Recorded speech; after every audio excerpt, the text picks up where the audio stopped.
Hi friends, welcome to Chris 2021 live to the way. நாம் வேஸ்ட்டாக தூக்கி போடுற இந்த மாதிரியான பாட்டில்ஸில் இருந்து தாங்க வீட்டுக்கு தேவையான எந்த ஒரு செலவுமே இல்லாமல் ஆர்கனைசர் எப்படி ப்ரிப்பேர் பண்ணி எடுக்கலாம் அப்படின்னு தாங்க நம்ம இப்போ இந்த பதிவில் பார்க்க போகிறோம்.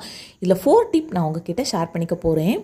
ஃபஸ்ட்டு டிப் பார்த்தீங்கன்னா, ஒரு பாட்டில் உங்ககிட்ட எந்த மாதிரி இருந்தாலும் சரி அதை எடுத்துக்கோங்க. நான் இந்த மாதிரி சதுரமான ஷேப்பில் இருக்கிற பாட்டிலை தாங்க எடுத்துருக்கிறேன். இந்த ஷேப்பில் ஒரு பென் கொண்டு ட்ரா பண்ணிவிட்டு அதுக்கப்புறமா கட் பண்ணி எடுத்துக்கோங்க. கட் பண்ணுறது பார்த்திங்கன்னா ரொம்பவே சுலபமாக முடிஞ்சிடும். அதுக்கப்புறமா மேல் நோக்கி இந்த மாதிரி ரவுண்டாக ஹோல் போட்டுக்கோங்க. இந்த மாதிரி ஆணியில் ஹேங் பண்ணுறதுக்காகத்தாங்க.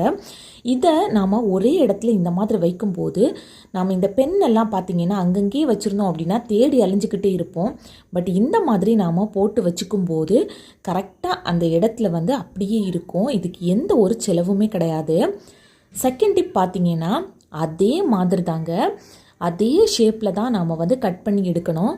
அதில் நான் என்ன ஸ்டோர் பண்ணி வச்சுருக்கேன் அப்படின்னு பார்த்தீங்கன்னா, இந்த மாதிரியான ப்ரஷ்ஷு, கோல்கேட் இந்த மாதிரி தாங்க. பட் இதில் நாம் ஒரு எக்ஸ்ட்ரா ஒரு வேலை மட்டும் பண்ணணும். என்ன அப்படின்னு பார்த்தீங்கன்னா, அடியில் குட்டி குட்டியாக ஹோல் போட்டுக்கணும். ஏன் அப்படின்னா தண்ணி அந்த ஹோல் வழியாக வெளியில் வர்றதுக்காக. தேர்ட் டிப், இது ரொம்ப ரொம்ப சிம்பிள். இதுக்காக இந்த மாதிரியான ஒரு கம்ஃபர்ட் பாட்டில் தாங்க நான் எடுத்துருக்கிறேன். அதுலேயும் அதே மாதிரி ட்ரா பண்ணி எடுத்துக்கோங்க. உங்களுக்கு எந்த அளவுக்கு லென்த் வேணுமோ அந்த அளவு லென்த்துக்கு ட்ரா பண்ணி எடுத்துக்கோங்க.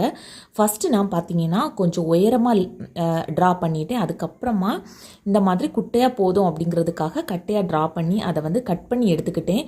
கட் பண்ணுறது அவ்வளவு கஷ்டமாக அப்படின்னு கேட்டால் கிடையவே கிடையாது. ஈஸியாக கட் பண்ணி எடுத்துக்கலாம். அதுக்கப்புறமா இதுலேயும் கூட அடியில் நம்ம குட்டி குட்டியாக ஹோல் போட்டுக்கணும். இதில் நான் பார்த்தீங்கன்னா இந்த குட்டி குட்டி ஸ்பூனை தாங்க ஸ்டோர் பண்ணி வைக்க போகிறேன். இதில் நீங்கள் சின்ன சின்ன டெக்கரேஷன் அல்லது கலரிங் ஏதாச்சும் பண்ணணும் அப்படின்னா கூட நீங்கள் பண்ணிக்கலாம். ரொம்பவே சூப்பராக இருக்கும். லாஸ்ட் 4th டிப், இது கூட குட்டியான ஒரு ஆர்கனைசர் தாங்க. இது பண்ணுறதுக்கு ரொம்பவே ஈஸியாக முடிஞ்சிடும். அதுக்காக நான் இந்த மாதிரியான ஒரு பாட்டில் எடுத்துருக்கிறேன். இதோட மேல் போர்ஷன் நமக்கு தேவை கிடையாது. கீழ் போர்ஷனை மட்டும் இந்த மாதிரி ட்ரா பண்ணிவிட்டு அதை கரெக்டாக கட் பண்ணி எடுத்துக்கோங்க. இந்த மாதிரி தாங்க கட் பண்ணி எடுத்ததுக்கப்புறமா இதில் அடியில் ஹோல் போடணும் எந்த ஒரு அவசியமே கிடையாது. இதில் நீங்கள் கலர் பண்ணி வச்சுக்கிட்டீங்க அப்படின்னா இன்னுமே சூப்பராக இருக்கும் பார்க்குறதுக்காக. நான் எந்த ஒரு கலரிங் எதுவுமே பண்ணலை. பிள்ளைங்களுக்கான சின்ன சின்ன பென்சில் இந்த மாதிரியான திங்ஸை போட்டு வச்சுக்கலாம் அப்படிங்கிறதுக்காக தாங்க நான் இதை கட் பண்ணி எடுத்துக்கிட்டேன். இந்த ஆர்கனைசர் எல்லாமே உங்களுக்கு பிடிச்சிருக்கும் அப்படின்ட்டு நினைக்கிறேன். பிடிச்சிருந்துச்சு அப்படின்னா லைக் பட்டனை ப்ரெஸ் பண்ணிக்கோங்க. தான் நம்ம சேனலை ஃபஸ்ட் டைம் பார்க்குறீங்க, இந்த கண்டென்ட் உங்களுக்கு பிடிச்சிருந்துச்சு அப்படின்னா சப்ஸ்கிரைப் பட்டன் ப்ரெஸ் பண்ணிக்கோங்க.